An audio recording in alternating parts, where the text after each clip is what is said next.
ಉಪಮುಖ್ಯಮಂತ್ರಿ ಡಿಕೆ ಶಿವಕುಮಾರ್ ಇಂದು ಕೇರಳದ ಕಣ್ಣೂರಿನಲ್ಲಿ ಚುನಾವಣಾ ಪ್ರಚಾರದಲ್ಲಿ ಪಾಲ್ಗೊಂಡಿದ್ದಾರೆ. ಕಣ್ಣೂರಿನ ಪ್ರಮುಖ ಪ್ರದೇಶಗಳಲ್ಲಿ ಅವರು ರೋಡ್ ಶೋ ನಡೆಸಿ ಕಾಂಗ್ರೆಸ್ ಅಭ್ಯರ್ಥಿಗಳ ಪರ ಮತಯಾಚನೆ ಮಾಡಿದರು.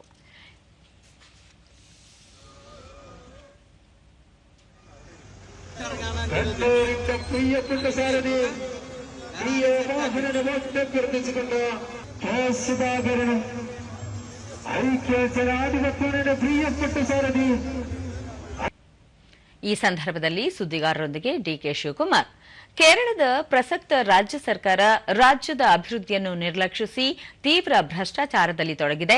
ಹಾಗಾಗಿ ಕೇರಳದ ಜನತೆ ಬದಲಾವಣೆಯನ್ನು ಬಯಸಿದ್ದಾರೆ. ಕೇರಳದ ಬಹುಸಂಖ್ಯಾತ ನಾಗರಿಕರು ಬಯಸುವ ರೀತಿಯಲ್ಲಿ ಅತ್ಯುತ್ತಮವಾದ ದಕ್ಷ ಆಡಳಿತವನ್ನು ಕಾಂಗ್ರೆಸ್ ನೇತೃತ್ವದ ಯುಡಿಎಫ್ ಒದಗಿಸಬಲ್ಲದು. ಹಾಗಾಗಿ ಕೇರಳದ ಜನತೆ ಈ ಬಾರಿ ಯುಡಿಎಫ್ ಅನ್ನು ಬಹುಮತದಿಂದ ಆಯ್ಕೆ ಮಾಡುತ್ತಾರೆಂಬ ವಿಶ್ವಾಸ ತಮಗಿದೆ ಎಂದು ಹೇಳಿದರು. People want unemployment problem with it. Justice to be given to Lala Ayyappa's gold.